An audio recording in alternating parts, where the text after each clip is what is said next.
Hola de nuevo, seguimos con Lucas. Y si os acordáis, la semana pasada nos quedamos en ese camino que Jesús va recorriendo hasta llegar al Calvario.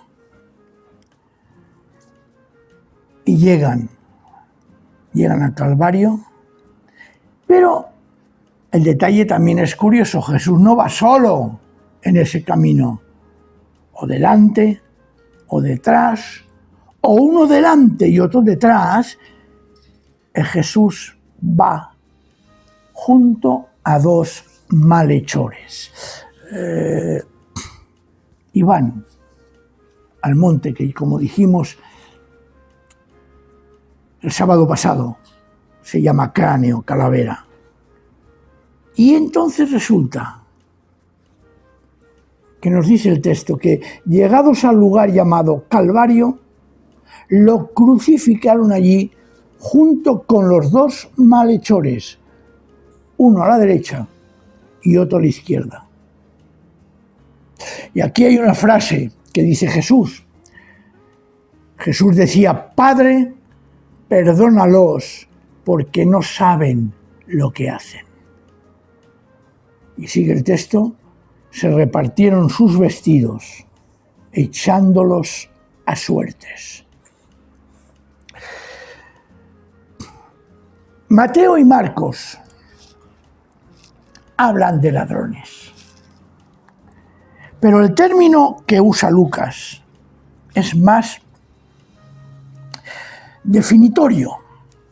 Habla precisamente de criminales, es decir, de revolucionarios políticos. La rebelión contra el pueblo, contra Roma, era castigado con la muerte. Allí, y perdonadme la ironía, se mataba por cualquier cosa. O sea, el respeto a la vida era lo que menos había. Y entonces, dos criminales nos traduce perfectamente la Biblia de la palabra. Criminales que en el fondo nos está diciendo eso, que eran dos revolucionarios y que habían matado a gente, cosa que, repito, Mateo y Marcos no lo definen así. Y Jesús en medio. La frase, la palabra, la expresión Jesús decía: Padre, perdónalos porque no saben lo que hacen, es una expresión que hay manuscritos antiguos que no está registrado en esos manuscritos. Pero yo sinceramente, creo que seguramente lo dijo Jesús. Además, es una frase que, si os acordáis, se repite en Esteban, en el capítulo 7 de Hechos de los Apóstoles, versículo 60, cuando Esteban dice: Señor, perdónalos, porque no sabe lo que hacen. Parafraseado. Es decir, es una enseñanza extraordinaria de Jesús en una situación dramática en que el sufrimiento y la proximidad de la muerte debían de crear un espanto terrible a las personas, y Jesús misericordiosamente, porque Él era misericordioso y amoroso, le pide al Padre que no le tengan en cuenta a aquella gente lo que están haciendo. ¿No es un ejemplo precioso para nosotros? ¿No es algo que deberíamos de aprender? ¿No es algo que deberíamos de seguir, de interiorizar el perdón a los demás, nos hayan hecho lo que nos hayan hecho. Ya lo sé, es muy difícil.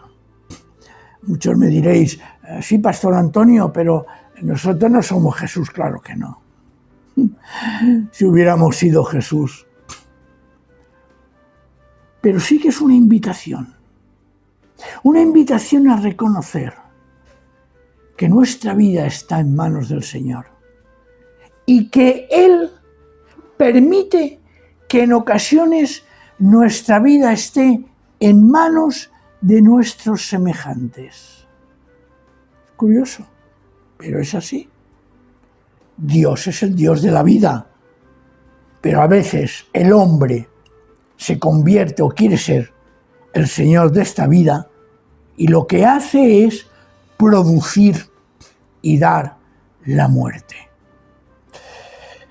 El texto es precioso, interesantísimo y nos enseña.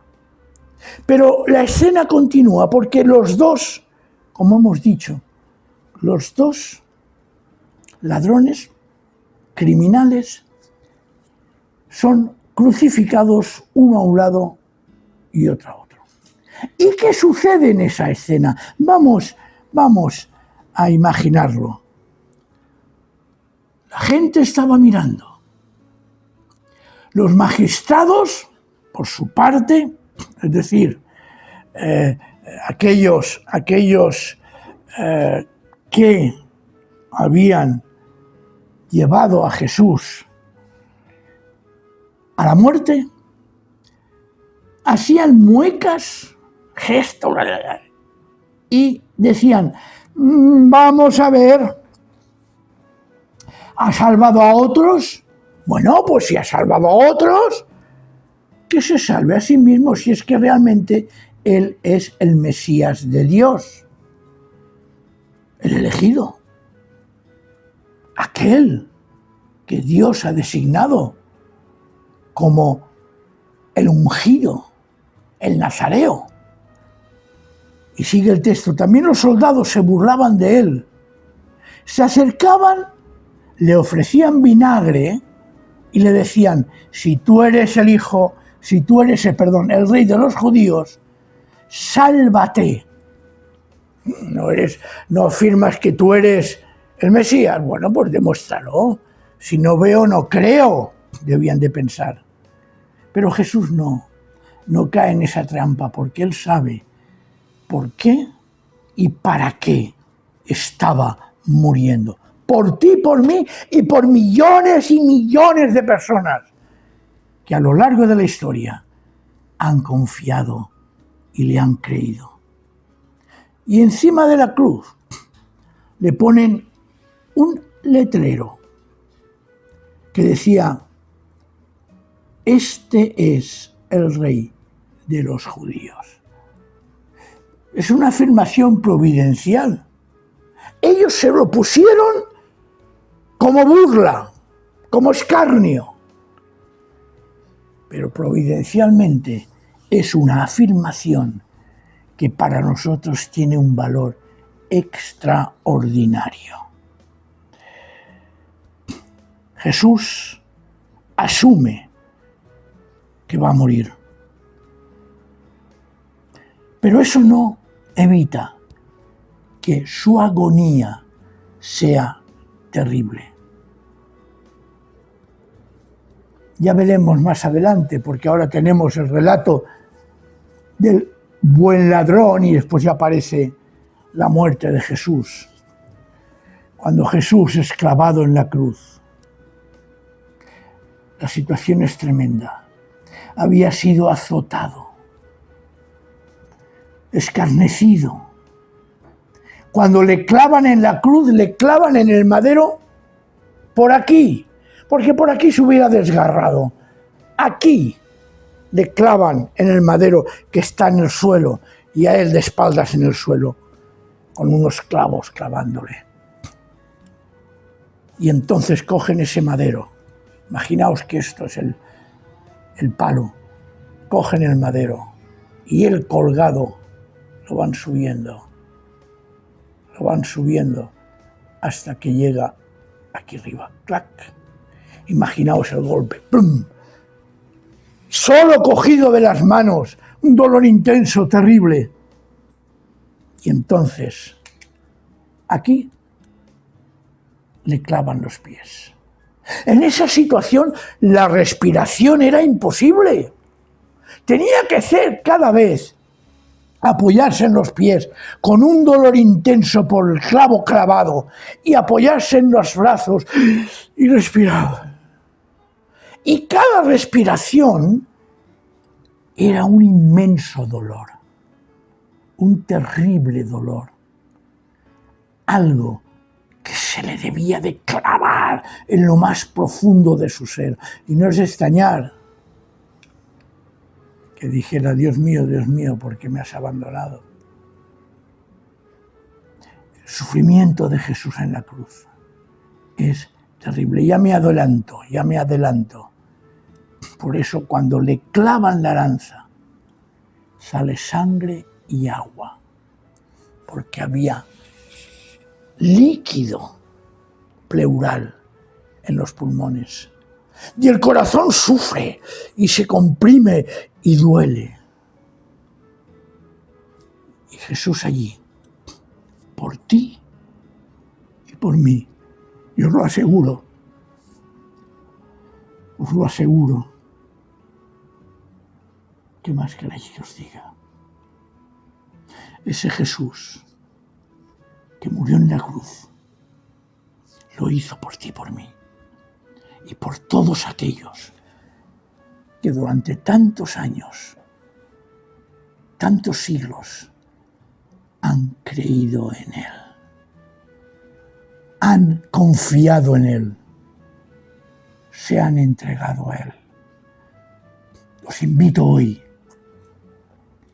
a que meditemos en esa situación y comprendamos que su amor estuvo por encima de todo sufrimiento, de toda muerte, y que por Él nuestros pecados fueron perdonados, porque gracias a su muerte permaneció abierta la puerta de la entrada al reino de Dios. Porque ya lo he dicho alguna que otra vez, si Jesús se hubiera tirado atrás ante el sufrimiento, no habría habido posibilidad de entrar en el reino de Dios.